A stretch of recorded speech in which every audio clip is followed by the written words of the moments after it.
예, 반갑습니다. 우리 옆에 계신 분들하고 한 번 더 인사 나눌까요? 잘 오셨습니다. 환영합니다. 보고 싶었습니다. 미리 크리스마스. 아유, 네. 순간 이제 별로 후회는 안 하는데 방금은 좀 너무 반응이 없어가지고 순간 후회를 했어요. 네, 감사합니다. 네. 잘 지내셨죠, 한 주간? 네. 우리 계속해서 그 사도행전을 살펴보고 있는데요. 오늘부터 좀 한 4주 정도 시리즈 설교를 멈추고 다른 내용을 하려고 해요. 그러니까 오늘부터 해서 이제 외부 강사 일정까지 좀 포함이 돼가지고 한 4주, 오늘 포함해서 4주 정도는 이 사도행전 시리즈 설교를 멈추려고 하는데요. 이유는 오늘하고 다음 주일은 성탄절에 맞춰서 좀 예수 그리스도에 대해 더 집중할 수 있는 그런 말씀을 좀 함께 나누고요. 새해 첫 주일은 이제 한 해를 좀 믿음으로 바라보는 우리 교회의 표 내지는 아니면 우리 한 해 동안 우리의 삶과 사역의 방향에 대해서 좀 함께 생각해보는 말씀을 살펴보려고 하고요. 그리고 1월 둘째 주에는 우리 도미니카 공화국에서 사역하시는 박성민 선사님 설교가 계획되어 있는데 특히 이제 청년 1, 2부 모두 이제 선교사님하고 좋은 관계로 사역했던 청년들이 있죠. 그래서 이제 외부 강사, 그 외부 설교자까지 포함해서 앞으로 4주 정도는 잠시 멈춰서 그 4주 후에 사도행전 시리즈를 이어가도록 하겠습니다. 그래서 오늘은 이사야서 61장 말씀 함께 좀 살펴보려고 하는데요. 이사야서 61장 1절에서 3절 함께 읽고 살펴보도록 하겠습니다. 구약성경 이사야 61장 1절에서 3절입니다. 길지 않으니까 한 목소리로 한번 읽어보겠습니다. 준비되셨죠? 시작. 주 여호와의 영이 내게 내리셨으니 이는 여호와께서 내게 기름을 부으사 가난한 자에게 아름다운 소식을 전하게 하려 하심이라.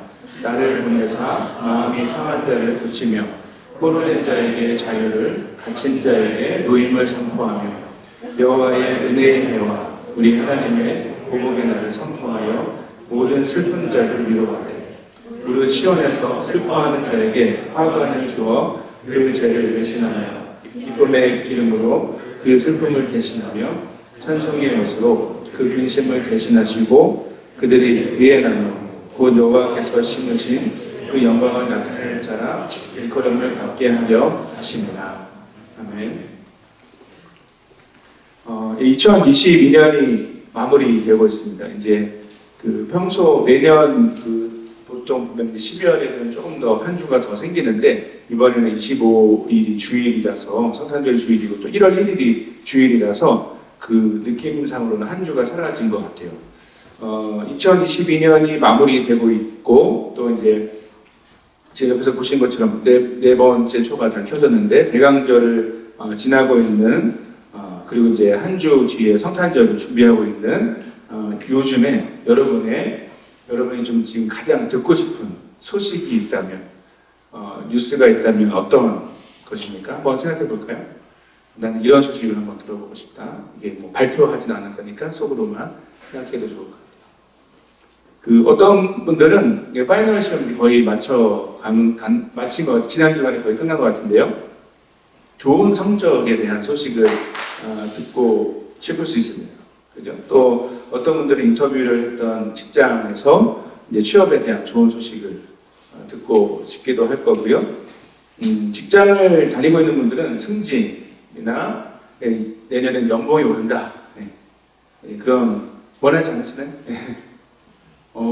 참 이렇게 만족하는 삶을 살고 있으니까 연봉 다 안 오르길 바라고 너무 심한 말을 했죠?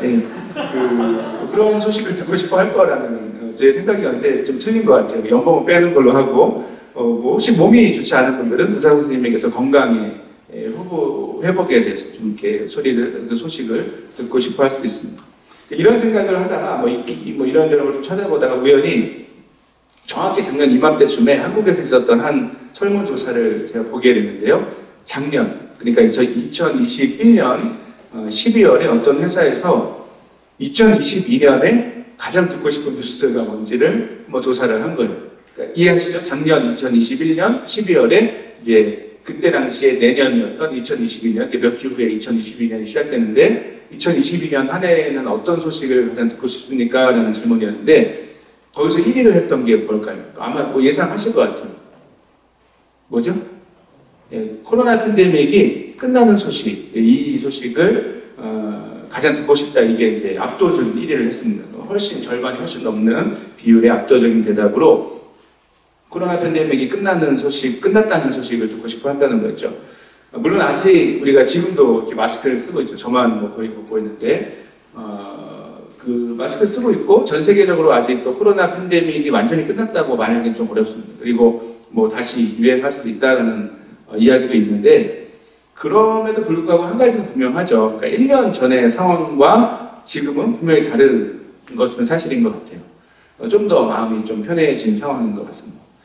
1년 전보다는 이 매일의 삶이 이 팬데믹 이전하고 상당히 좀 비슷해 가고 있다. 마스크를 쓰는 거 빼고는. 뭐 그런 사실을 생각해 보면 어떻게 보면 1년 전에 그 사람들의 간절한 기대가 어느 정도는 이루어진 것 같기도 합니다. 듣고 싶었던 뉴스가 실제로 일어난 것 같기도 하죠.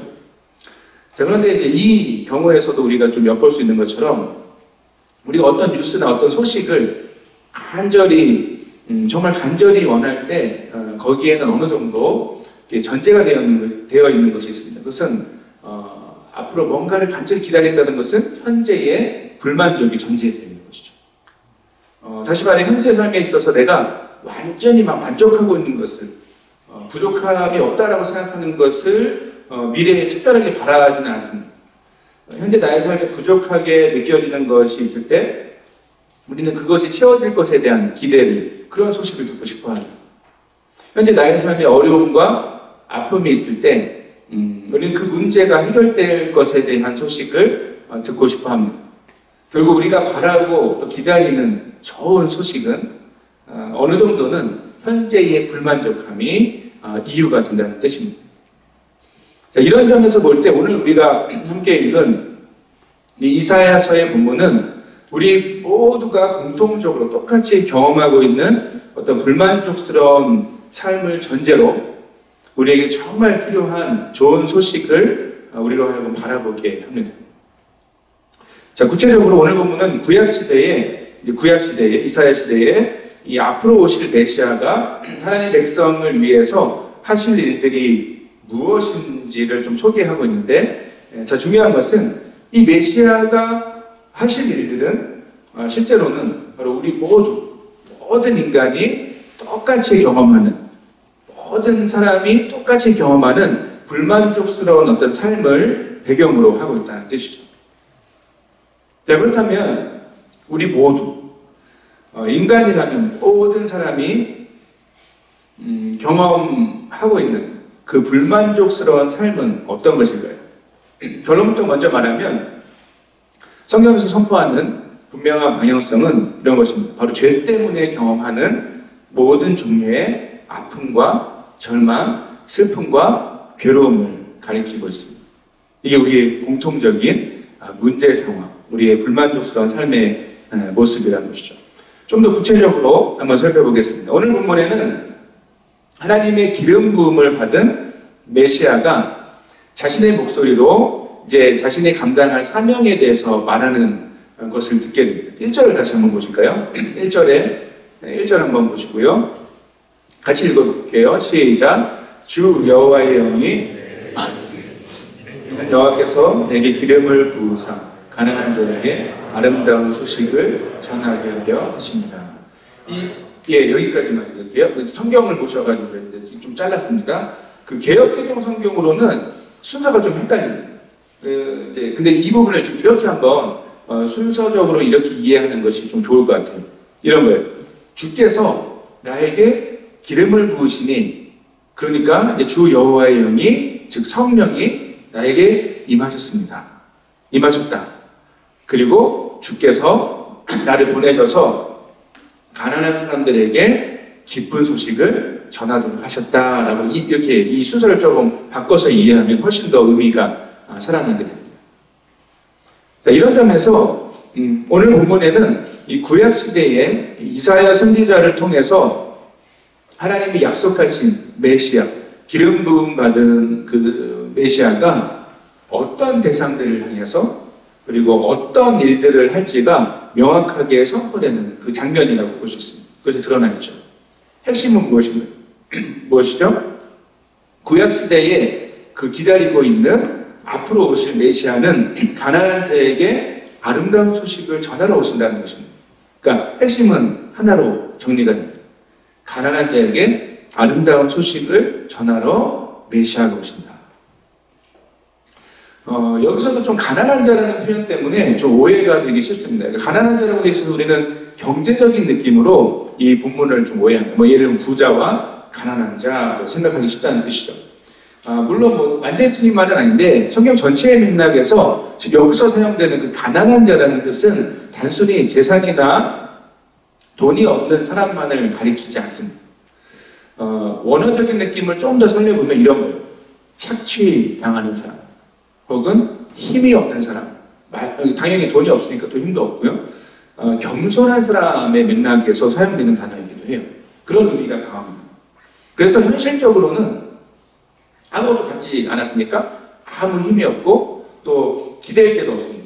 기댈 데가 없어서 중요한 것은 다른 사람에게 자신의 것을 뺏기거나 다른 사람에게 이용당하는 그런 사람의 가난한 자의 의미가. 자, 그런데 이런 사람들에게, 이런 가난한 자들에게 메시아가 아름다운 소식, 좀 더 구체적으로는 좋은 소식을 전해준다는 약속이 바로 이 구약시대 이사야를 통해서 오늘 본문을 통해서 우리에게 선포되고 있는 것이죠. 이게 핵심입니다. 자, 그리고 흥미로운 것은 이렇게 가난한 자로 대표되는, 우리가 방금 제가 좀 언어적인 느낌을 살려서 좀 풀어서 설명을 했다면 이 가난한 자로 대표되는 사람들의 그룹들이 좀 더 자세히 뒤에 구체적으로 설명이 이어져서 나오고 있습니다. 자, 본문에는 이 가난한 자의 그룹에 포함될 수 있는 사람들이 어떻게 표현되어 있죠? 크게 보면 4가지 종류의 사람들이 나옵니다. 하나하나 좀 찾아가 보도록 하겠습니다. 4가지 종류의 사람들인데요. 먼저 어떤 사람들이 있죠? 마음이 상한 자였습니다. 마음이 상한 자. 이것에 대한 히브리어 표현도 좀 굉장히 흥미로웠어요. 여기서 마음이 상한 자는 그냥 우리 마음에 우리가 뭐 이렇게 좀 상처받아서 약간 스크래치 난 그런 상황이 아닙니다. 히브리어 언어적으로 보면 이런 거예요. 마음이 깨져서 피스가, 그러니까 조각이 난 상태를 가리킵니다. 그런 사람입니다. 그리고 자연스럽게 그 맥락에서 이 마음이 상한 자를 고친다는 것은 또 어떤 의미일까요? 자연스럽게 이렇게 조각난 마음을 서로 이어 붙이는 그런 장면이 그려지고 있습니다. 자, 이어서 포로된 자는 또 어떤 사람이죠? 포로된 자라는 것은 지금도 실제로 우리 러시아, 우크라이나 전쟁을 통해서 우리는 좀 익숙하게 계속 듣고 있죠. 포로가 생기죠. 어떤 상황입니까? 나라와 나라의 싸움이 전제되어 있고 그 전쟁의 상황이 전제되어 있고 그래서 전쟁에서 패한, 실패한, 지게 된 나라가 주권을 뺏긴 상황을 전제하고 있습니다. 포로된 자는 나라를 뺏겨서 끌려간 상태를 가리키죠. 개인적인 차원을 좀 더 넘어서는 것입니다. 민족 전체가 종이 된 상태를 가리키죠. 종이 되었다는 것은 당연히 개인의 자유가 없는 상태인데 메시아는 이들에게 자유를 선포한다는 것입니다. 실제로 예전에 그 전쟁에서 패한 어떤 예전에 우리 한국 같은 경우는 이제 일제 시대가 있었잖아요. 그때 이제 마지막으로 내가 항복을 선언하는 어떤 그런 장면처럼 승리자가 이제 이 전쟁과 싸움에서 승리를 선포하는 이 종전, 그러니까 전쟁이 끝났다는 걸 선포하면서 우리가 이겼다라고 얘기하는 어떤 그런 장면을 떠올리셔도 좋을 것 같습니다. 같은 맥락에서 갇힌 자는 우리에게 익숙한 표현으로 바꿔 얘기하면 감옥에 말 그대로 갇힌 사람이고 이 사람에게도 노임을 선포, 즉 석방되었다는 것이 선포된다는 거죠. 이것 역시 이제 조금 전에 얘기했던 포로된 상황하고 같이 맞물려 있어요. 나라가 뺏기고 억울하게 갇혀있는 상태, 자유를 뺏긴 상태. 이들에게 자유와 노임이 선포됐다. 그것이 공적으로 드러나게 됐다. 알려지게 됐다는 것을 의미합니다. 자, 다음으로 모든 어떤 슬픈 자가 나옵니다. 특히 앞에 이어지는 흐름을 종합해서 설명하면 이렇게 좀 풀어서 또 바꿔볼게요. 나라를 뺏겨 종이 되고 감옥에 갇힌 상태에서 억울하고 답답하고 괴롭고 슬퍼하면서 말 그대로 울고 있는 사람을 가리킵니다. 자, 중요한 것은 이렇게 울고 있는 사람을 어떻게 한다고요? 본문에서는 메시아가 뭐 한다고요? 위로하는데 그 위로의 방식이 흥미롭습니다. 그것은 나라를 뺏겨 정리된 그 상황에 대해 하나님이 보복을 선포하시는 방식입니다. 그리고 마지막으로 시온에서 슬퍼하는 자가, 그러니까 슬퍼하는 자가 나왔는데 또 다시 시온에서 슬퍼하는 자가 나오죠. 이스라엘 역사를 배경으로 좀 생각해 보면 유대인들은 이 나라를 뺏겨서 포로로 잡혀간 사람들도 있었고 또 동시에 이 예루살렘에 남은 사람들도 있었습니다. 그래서 이 부분을 좀 추가함으로써 이 나라를 뺏겨서 고통과 아픔 가운데 있었던 모든 이 이스라엘 백성, 하나님 백성을 포함시키는 것으로 보입니다. 자, 이렇게 네 가지 종류의 사람들, 마음이 이상한 자, 포로된 자, 갇힌 자, 그리고 모든 슬픈 자가 바로 아까 좀 전에 얘기했던 가난한 자로 대표되는 것이죠. 자, 그리고 중요한 것은 이렇게 가난한 자들이 마음이 고쳐지고 자유를 얻고 감옥에서 풀려나고 위로를 받는 일이 바로 앞으로 이제 장차 오실 그 메시아를 통해서 일어나게 될 것이라는 그 약속이 바로 오늘 본문의 핵심적인 내용이 되는 것이죠.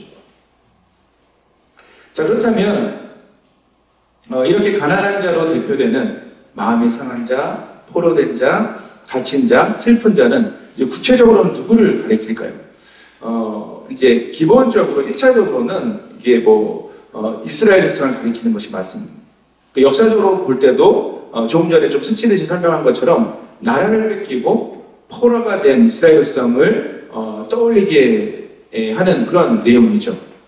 자, 그런데 성경의 더 중요한 초점은 이 가난한 자는 단순히 역사 속의 이스라엘 백성만을 가리키지 않는다는 것입니다. 정확히 말하면 이런 상태에 있는 모든 사람을 가리키는데 이 성경의 처음부터 끝까지 주님이 선포하시는 그 말씀은 바로 모든 하나님 백성을 가리키고 있기 때문이죠.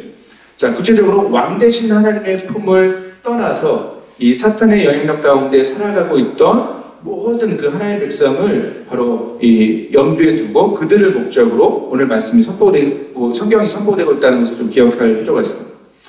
자, 실제로 오늘 본문의 구조는 이제 예수 그리스도를 통해 구원과 회복을 경험하기 전에 우리 모두의 공통적인 똑같은 상태였습니다.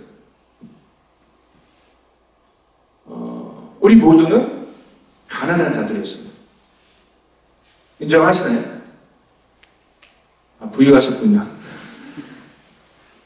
우리 모두는 실제로 예수 그리스도를 알기 전에, 예수 그리스도를 경험하기 전에 모두가 가난한 자들이었습니다.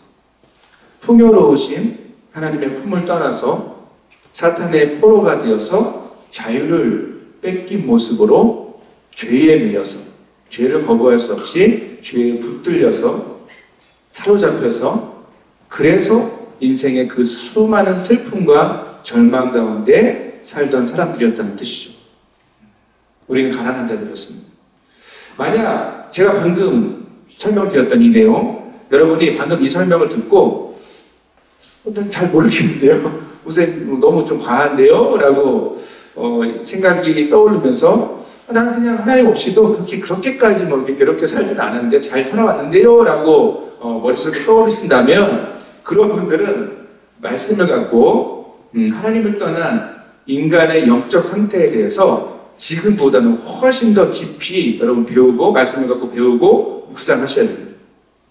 이해하시죠? 제가 조금 전에 설명드렸던 우리가 가난한 자들이었습니다. 우리는 하나님의 품을 떠나서 사탄의 포로가 되어서 자유를 뺏긴 모습으로 죄에 매여 죄에 붙들려서 슬픔과 절망과 아픔과 눈물 가운데 살던 사람들이었습니다. 라는 고백에 대해서 크게 이렇게 동의가 안 되거나 좀 이렇게 오히려 거부감이 든다면 그런 분들에게 제가 제안하는 것입니다. 그런 분들은 난 잘 모르겠는데요 하고 생각하시는 분들은 지금부터 철저하게 말씀을 갖고 나의 영적 상태에 대해서 지금보다는 훨씬 더 깊이 배우고 묵상하셔야 된다는 뜻입니다.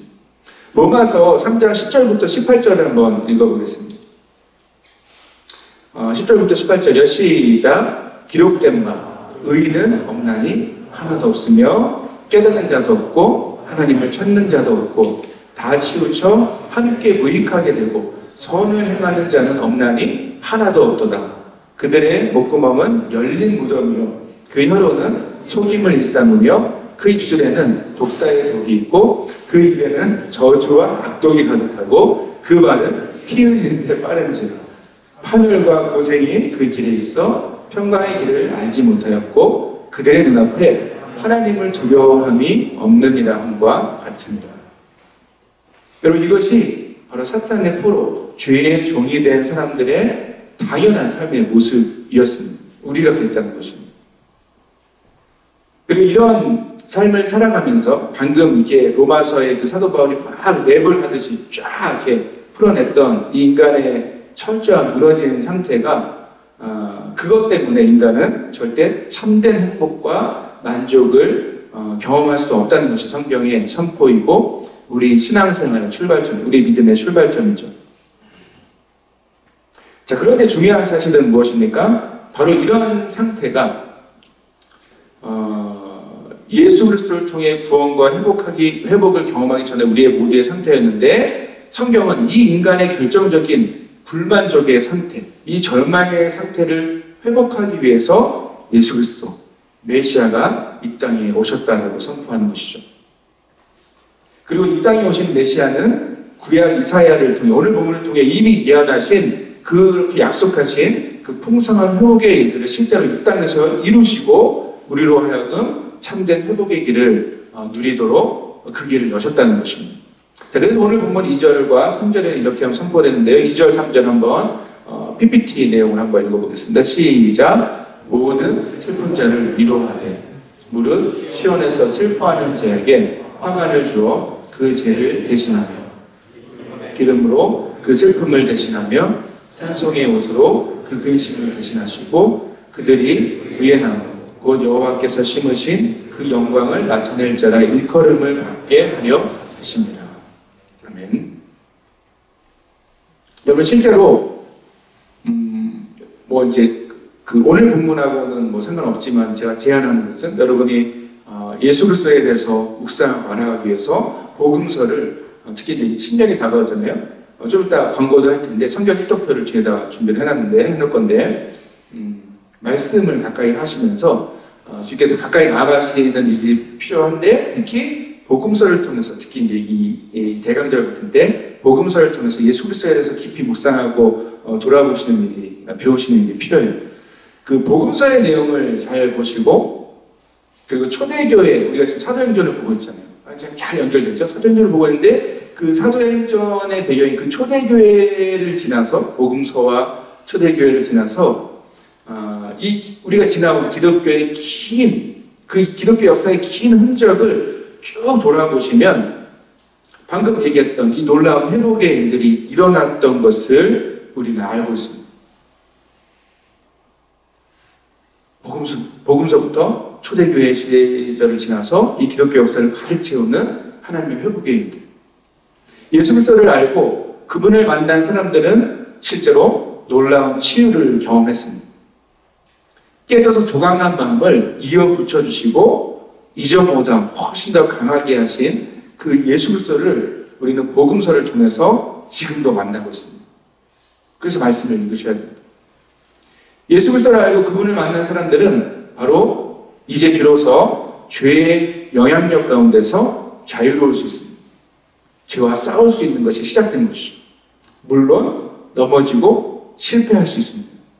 대부분의 시간은 그럴 수 있습니다.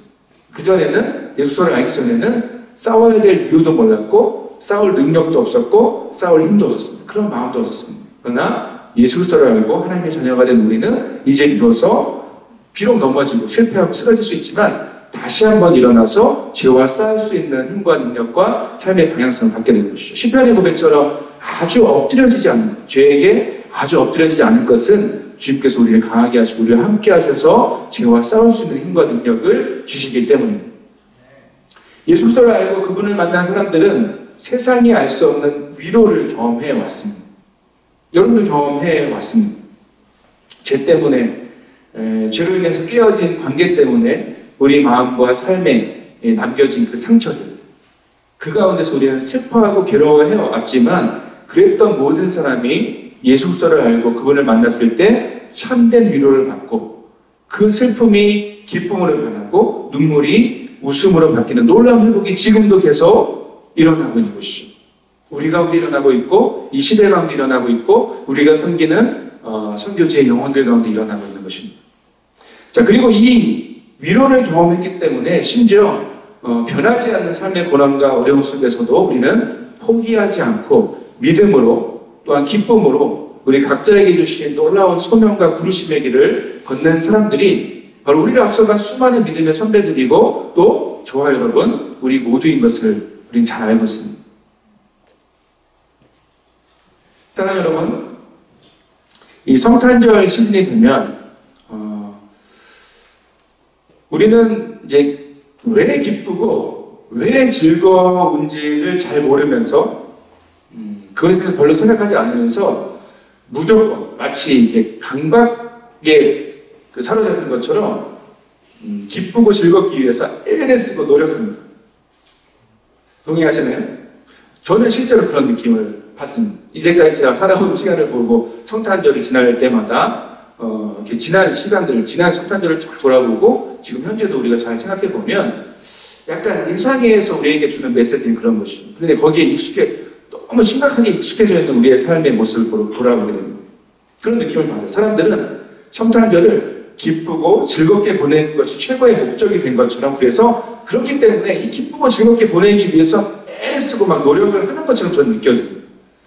어쩌면 이 성탄절만큼 전 세계적으로 기쁘고 즐겁게 보내야 되는 그 강박과 그 의무가 책임감으로 살아가는 그 시즌이 거의 없는 거예요. 최고의 노력을 하는 그때도 없는 것 같아요. 심지어 이제 이게 얼마나 좀 이렇게 잘못됐냐면 더 이렇게 선을 넘었냐면 이런 거예요. 심지어 성탄절을, 크리스마스를 기쁘고 즐겁게 못 보낼 수 있죠. 여러 가지 위해서. 그러면 망한 것처럼 생각합니다. 올해 크리스마스는 망했어요. 뭐 얘는 이성 친구 없어. 올해는 여자친구, 남자친구 없이 성탄절을 보내고 있어. 울고, 예. 가족과 함께 의미 있는 시간을 보내는 시간을 못했으면, 파티를 하지 못하면 막 우는 거예요. 이렇게. 그러면서 이제 우리 안에 그런 약간 실패감을 경험합니다. 이번 크리스마스는 망했어. 내년을 기약해야지. 내년을 준비해야지. 벌써부터 이제 생각을 하죠. 그렇게 생각하는 것처럼 저는 느껴진다는 거예요. 저는 사람들의 반응이 그런 모습처럼 느껴집니다.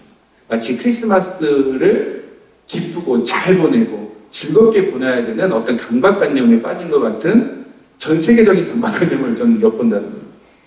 자, 하지만 여러분, 그 현상과 함께 하나 더 생각해 볼까요? 그 모든 애를 쓰고 노력하는, 최고로 열심히 소중히 준비하는 그 노력의 중심에 놀랍게도 예수 그리스도는 정작 없습니다.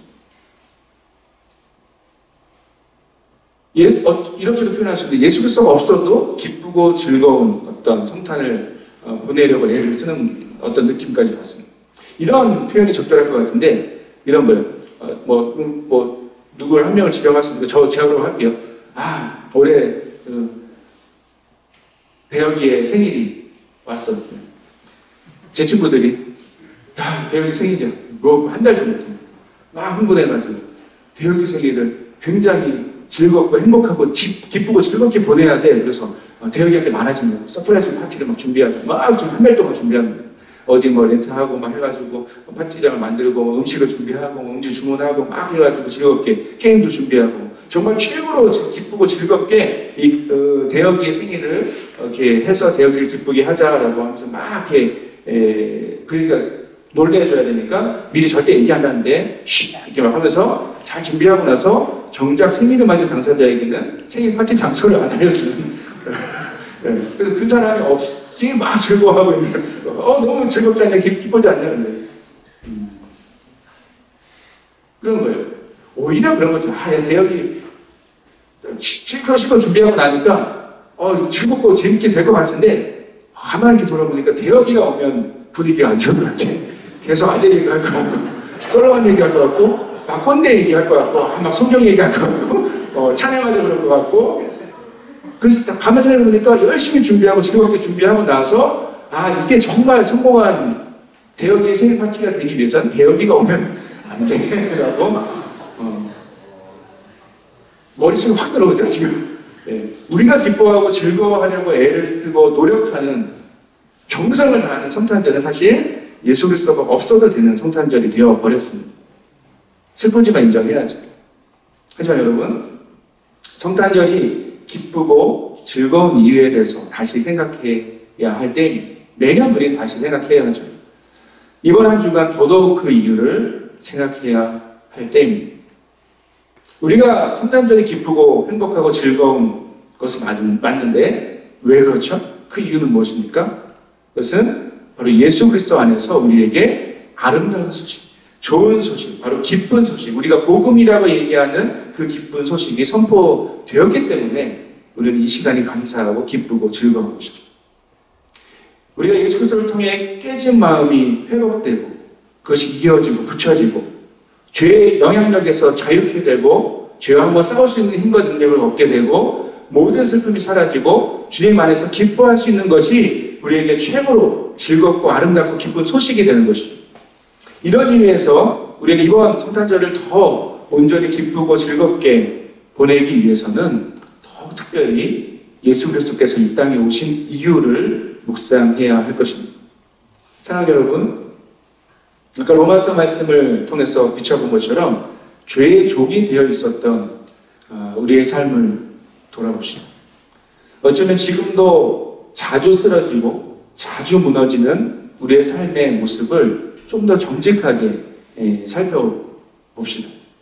자, 하지만 동시에 거기서 멈추는 것이 아니라 이 성탄절 시즌에 그런 우리에게 예수 그리스도 안에서 주어진 참된 용서를 적용해야 합니다.